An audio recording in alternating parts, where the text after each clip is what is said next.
تیغ پر شکسته را دیگر حرکتی پرواز نیست. غریبی بسیار کاری سخته بچم. غریبی بسیار کاری سخته. یک نکته گویم من از غریبی دوستان چه مشکل داغی جداگی. غریبی کوهی سخت است ای برادر، غریبان را نکوب دار و نه آزار. اگر شهزاده افتد در غریبی، نماز شام بگردد عاجز و زار. سحر خستم در این مسجد کشادم، بدیدم یک جوان خفته بیمار. سرش را بر سر زانم نهادم، دو رخساله‌اش بوسیدم پدروار.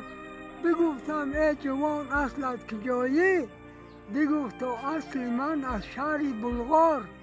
به یک باره که رفتی سوی بلغار، سلام من رسانی جمله یک بار.